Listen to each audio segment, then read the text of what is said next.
Hello dear students, welcome to R G education. ಮಕ್ಕಳೇ, ಇವತ್ತಿನ ಈ ವಿಡಿಯೋದಲ್ಲಿ 10ನೇ ತರಗತಿಯಲ್ಲಿನ ಅಭಿನವ್ ಮನಶಿ ಅನ್ನುವಂಥ ಪದ್ಯ ಭಾಗದ ಅರ್ಥ ವಿವರಣೆಯನ್ನು ಕನ್ನಡದಲ್ಲಿ ತಿಳಿಸ್ಕೊಡ್ತೀನಿ. ಈ ಪದ್ಯ ಭಾಗದ ರಚನಾಕಾರರು ರಾಮಧಾರಿ ಸಿಂಹ ದಿನಕರ್ರವರು. ಮೊದಲು ಇವ್ರ ಬಗ್ಗೆ ಇರುವಂಥ ಮಾಹಿತಿಗಳನ್ನು ಕವಿ ಪರಿಚಯದಲ್ಲಿ ನೋಡೋಣ. कवि रामधारी सिंह दिनकर जी का जन्म सन 1908 को बिहार प्रांत के मुंगेर जिले में हुआ. कवि रामधारी सिंह दिनकर रवर जन्म क्रिस्तशक 1908ರಲ್ಲಿ ಬಿಹಾರ್ ಪ್ರಾಂತ್ಯದಲ್ಲಿ ಇರುವಂತಹ ಮುಂಗೇರ್ ಅನ್ನುವ ಜಿಲ್ಲೆಯಲ್ಲಿ ಆಗತ್ತೆ. ಪಹಲೆ वे ರೇಡಿಯೋ ವಿಭಾಗ में काम करते थे. ಮೊದಲು ಇವರು ರೇಡಿಯೋ ವಿಭಾಗದಲ್ಲಿ ಉದ್ಯೋಗವನ್ನು ಮಾಡ್ತಾ ಇರ್ತಾರೆ. बाद में एक सरकारी कॉलेज के प्राध्यापक बने. ನಂತರ ಇವರು ಒಂದು ಸರ್ಕಾರಿ ಕಾಲೇಜಲ್ಲಿ ಪ್ರಾಧ್ಯಾಪಕರಾಗಿ ಉದ್ಯೋಗವನ್ನು ಸ್ವೀಕರಿಸ್ತಾರೆ. आगे चलकर वे भारत सरकार के हिंदी सलाहकार के पद पर नियुक्त हुए.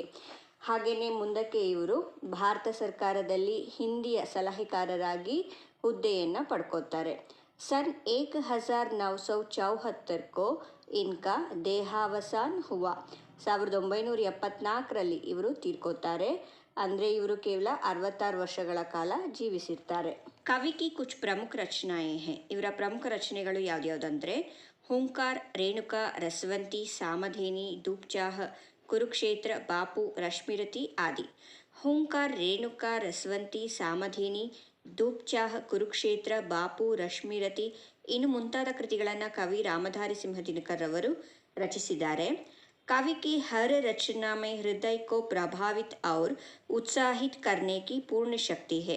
ಇವರ ಪ್ರತಿ ರಚನೆಗಳಲ್ಲಿಯೂ ಕೂಡ ಹೃದಯವನ್ನು ಪ್ರಭಾವಿತ ಮತ್ತು ಉತ್ಸಾಹಗೊಳಿಸುವಂತಹ ಪೂರ್ತಿ ಶಕ್ತಿ ಇರ್ತಿತ್ತು. ಇನ್ಕಿ ಭಾಷಾ ಸಜೀವ್ ಔರ್ ವಿಷಯಕ್ಕೆ ಅನುಕೂಲ ಹೇ. ಇವರ ಕೃತಿ ರಚನೆ ಮಾಡುವಂತಹ ಭಾಷೆ ಜೀವಂತವಾಗಿ ಹಾಗೇನೆ ವಿಷಯಕ್ಕೆ ಅನುಕೂಲ ಮಾಡಿಕೊಡೋ ರೀತಿಯಲ್ಲಿ ಇರ್ತಿತ್ತು. ಅಭಿನವ್ ಮನುಷ್ಯ ಪದ್ಯ ಭಾಗ ಕುರುಕ್ಷೇತ್ರ ಕೆ ಷಷ್ಠ ಸರ್ಗ ಸೆ ಲಿಯಾ ಗಯಾ ಹೈ. ಈಗ ನೀವು ಕಲಿತಾ ಇರುವಂತಹ ಈ ಪ್ರಸ್ತುತ ಅಭಿನವ್ ಮನುಷ್ಯ ಅನ್ನುವಂಥ ಪದ್ಯ ಭಾಗವನ್ನು ಕವಿ ರಾಮಧಾರಿ ಸಿಂಹ ದಿನಕರ್ ಅವರು ಬರೆದಿರುವಂತಹ ಕುರುಕ್ಷೇತ್ರದ 6ನೇ ಭಾಗದಿಂದ ಆರಿಸ್ಕೊಂಡಿದ್ದಾರೆ. ಕವಿತಾ ಕಾ ಆಶಯ. ಈಗ ಈ ಪದ್ಯದ ಆಶಯವನ್ನು ನೋಡೋಣ. इस पद्य भाग में वैज्ञानिक युग और आधुनिक मानव का विश्लेषण हुआ है. ಈ ಪದ್ಯ ಭಾಗದಲ್ಲಿ ವೈಜ್ಞಾನಿಕ ಯುಗ ಮತ್ತು ಆಧುನಿಕ ಮನುಷ್ಯನ ವಿಶ್ಲೇಷಣೆಯನ್ನು ಮಾಡಿದ್ದಾರೆ. ಕವಿ ದಿನಕರ್ ಜಿ ಇಸ್ ಕವಿತಾ ದ್ವಾರ ಯಹ ಸಂದೇಶ ದೇನಾ ಚಾತೆ ಹೇ ಕಿ.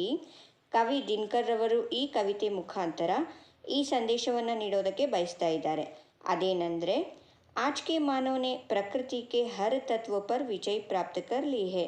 ಇಂದಿನ ಮನುಷ್ಯ ಪ್ರಕೃತಿಯ ಪ್ರತಿಯೊಂದು ತತ್ವ ಅಥವಾ ಪ್ರಕೃತಿಗೆ ಸಂಬಂಧಿಸಿದ ವಿಷಯಗಳಲ್ಲಿ ವಿಜಯವನ್ನು ಗಳಿಸ್ಕೊಂಡಿದ್ದಾನೆ. ಪರಂತು ಕೈಸಿ ವಿಡಂಬನಾ ಹೇ ಕಿ ಉಸ್ನೆ ಸ್ವಯಂ ಕೋ ನಹಿ ಪಹಚಾನ, ಅಪ್ನೆ ಭಾಯಿಚಾರೋಂ ಕೋ ನಹಿ ಸಮझ. ಆದರೆ ಇರೋ ವಿಷಯ ಏನಂದರೆ ಈ ಮನುಷ್ಯ ಸ್ವಯಂ ತನ್ನನ್ನು ತಾನು ಸರಿಯಾಗಿ ಅರ್ಥೈಸ್ಕೊಳ್ಳೋದಾಗಲಿ ಮತ್ತು ತನ್ನ ಸಹೋದರರು ಅಥವಾ ಒಡನಾಡಿಗಳನ್ನಾಗಲಿ ಸರಿಯಾಗಿ ಅರ್ಥ ಮಾಡ್ಕೊಳ್ಳೋದ್ರಲ್ಲಿ ಅವನಿಗೆ ಸಾಧ್ಯ ಆಗಿಲ್ಲ. ಪ್ರಕೃತಿ ಪರ್ ವಿಜಯ್ ಪ್ರಾಪ್ತ ಕರ್ನಾ ಮನುಷ್ಯ ಕಿ ಸಾಧನಾ ಹೈ. ಪ್ರಕೃತಿ ಮೇಲೆ ವಿಜಯವನ್ನು ಸಾಧಿಸಿರೋದು ಮನುಷ್ಯನ ಸಾಧನೆ. ಮಾನವ್ ಮಾನವ್ ಕೆ ಬೀಚ್ ಸ್ನೇಹ ಕಾ ಬಾಂಧನಾ ಮಾನವ್ ಕಿ ಸಿದ್ಧಿ ಹೈ. ಆದರೆ ಮನುಷ್ಯರ ನಡುವೆ ಸ್ನೇಹದ ಬಂಧನವನ್ನು ಬೆಸೆದುಕೊಳ್ಳೋದು ಮನುಷ್ಯನ ಒಂದು ಸಾಧನೆಯೇ. ಜೋ ಮಾನವ್ ದೂಸರೆ ಮಾನವ್ ಸೆ ಪ್ರೇಮ ಕಾ ರಿಶ್ತಾ ಜೋಡ್ಕರ್ ಆಪಸ್ ಕಿ ದೂರಿ ಕೋ ಮಿಠಾಯಿ. ಯಾವ ಮನುಷ್ಯ ಇನ್ನೊಬ್ಬ ಮನುಷ್ಯನ ಜೊತೆಗೆ ಪ್ರೇಮದ ಹಸ್ತವನ್ನು ನೀಡಿ ಅಂತರವನ್ನು ದೂರ ಮಾಡ್ಕೊಳ್ತಾನೋ ವಹಿ ಮಾನವ್ ಕಹಲಾನೆ ಕಾ ಅಧಿಕಾರಿ ಹೋಗ. ಅಂತಹವನು ನಿಜವಾದ ಮನುಷ್ಯ ಅಂತ ಅನ್ನಿಸ್ಕೊಳ್ಳುವಂತಹ ಅಧಿಕಾರಿ ಆಗ್ತಾನೆ. ಈಗ ಪದ್ಯವನ್ನು ನೋಡೋಣ. इस कविता के द्वारा बच्चे स्नेह, मानवीयता, भाईचार आदि का महत्व समझ सकते हैं. ಈ ಕವಿತೆಯ ಮೂಲಕ ಮಕ್ಕಳು ಸ್ನೇಹ, ಮಾನವೀಯತೆ, ಭ್ರಾತೃತ್ವ ಮುಂತಾದವುಗಳ ಮಹತ್ವವನ್ನು ತಿಳ್ಕೊತಾರೆ. ಆಜ್ ಕಿ ದುನಿಯಾ ವಿಚಿತ್ರ ನವೀನ್. ಇವತ್ತಿನ ಈ ಜಗತ್ತು ವಿಚಿತ್ರ ಮತ್ತು ಹೊಸತರದ್ದಾಗಿದೆ. ಪ್ರಕೃತಿ ಪರ್ ಸರ್ವತ್ರ ಹೇ ವಿಜಯಿ ಪುರುಷ ಆಸೀನ್. ನಿಸರ್ಗದ ಮೇಲೆ ಈ ಮನುಷ್ಯ ಗೆದ್ದು ವಿಜಯವಂತನಾಗಿ ಆಸೀನನಾಗಿದ್ದಾನೆ, ಅಂದರೆ ಕೂತ್ಕೊಂಡಿದ್ದಾನೆ. ಹೇ ಬಂಧೆ ನರ್ ಕೆ ಕರೋ ಮೇ ವಾರಿ ವಿದ್ಯುತ್ ಭಾಪ್. ಈ ಮನುಷ್ಯನ ಕೈಗಳಲ್ಲಿ ಬಂಧಿತವಾಗಿರುವಂತಹ ನೀರು, ವಿದ್ಯುತ್, ಭಾಪ್ ಅಂದರೆ ವೇಪರ್ ಅಥವಾ ಬಾಷ್ಪ, ಅಂದರೆ ಆಕಾಶ ಇವುಗಳೆಲ್ಲವೂ ಸಹ ಹುಕ್ಮ್ ಪರ್ ಚಡ್ತಾ ಉತರ್ತಾ ಹೇ ಪವನ ಕಾ ತಾಪ್, ಮನುಷ್ಯನ ಆಜ್ಞೆಯ ಥರ ಮೇಲೇರೋದು ಇಳಿಯೋದು ಮಾಡ್ತವೆ. ಹಾಗೆಯೇ ಗಾಳಿಯ ತಾಪಮಾನ ಕೂಡ ಅಷ್ಟೇ ಮನುಷ್ಯನಿಂದಲೇ ಜಾಸ್ತಿ ಆಗೋದು ಹಾಗೆಯೇ ಕಡಿಮೆ ಕೂಡ ಆಗುವಂಥದ್ದು. ಹೇ ನಹಿ ಬಾಕಿ ಕಹಿ ವ್ಯವಧಾನ್, ಇನ್ಯಾವುದೂ ಸಹ ಬಾಕಿ ಸಮಾಧಾನವಾಗಿ ಉಳಿದಿಲ್ಲ, ಅಂದರೆ ಇವನಿಗೆ ಯಾವ ಅಡೆತಡೆಗಳೂ ಇಲ್ಲ.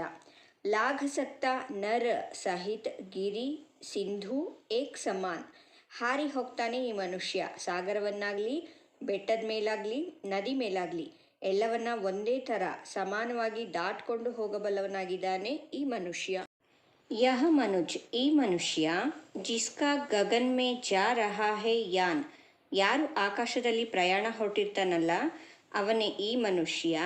ಕಾಂಪ್ತೆ ಜಿಸ್ಕೆ ಕರೋಂಕೋ ದೇಖ್ ಕರ್ ಪರಮಾಣು, ಇವನ ಕೈಗಳನ್ನು ನೋಡಿ ಪರಮಾಣುಗಳು ಸಹ ಕಂಪಿಸ್ತವಂತೆ, ಅಂದರೆ ಭಯ ಪಡುತ್ತವಂತೆ.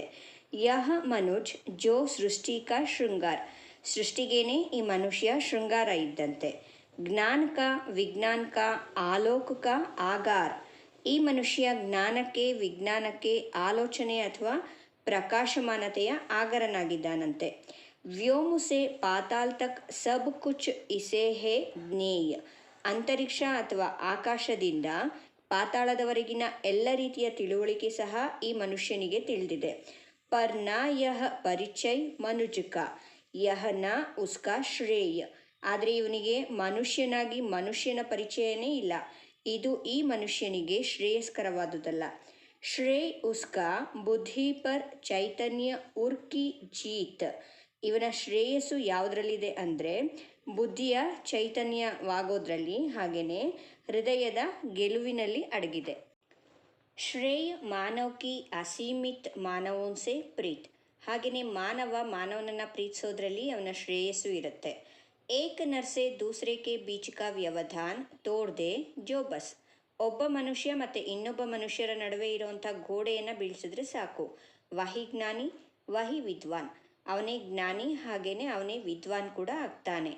ಅವ್ರ ಮಾನವ್ ಭೀ ವಹಿ, ಹಾಗೆಯೇ ನಿಜವಾದ ಮನುಷ್ಯ ಕೂಡ ಅವನಾಗ್ತಾನೆ. ಮನುಷ್ಯ ಪ್ರಕೃತಿ ಮೇಲೆ ಎಷ್ಟೇ ವಿಜಯ ಸಾಧಿಸಿದ್ರೂ ಮನುಷ್ಯರ ನಡುವಿನ ಪ್ರೀತಿ ವಿಶ್ವಾಸ ನಂಬಿಕೆ ಬಾಂಧವ್ಯಗಳನ್ನ ಕಳ್ಕೋಬಾರ್ದು. ಸಮಾಜದಲ್ಲಿ ಇರುವಂಥ ಪ್ರತಿಯೊಬ್ಬರ ಮಧ್ಯೆ ಪ್ರೀತಿ ವಿಶ್ವಾಸಗಳು ಇರಬೇಕು ಅಂತ ಇಲ್ಲಿ ಕವಿ ರಾಮಧಾರಿ ಸಿಂಹ ದಿನಕರ್ ರವರು ಹೇಳ್ತಾ ಇದ್ದಾರೆ. ಇದು ಈ ಇಡೀ ಪದ್ಯ ತಿಳಿಸ್ಕೊಡ್ತಾ ಇರುವಂತಹ ವಿಷಯ. ಈ ಪದ್ಯ ಈಗ ನಿಮಗೆಲ್ಲ ಅರ್ಥ ಆಯ್ತಾ ಮಕ್ಕಳೇ? ಸರಿ, ಹಾಗಿದ್ರೆ ಬಾಯ್.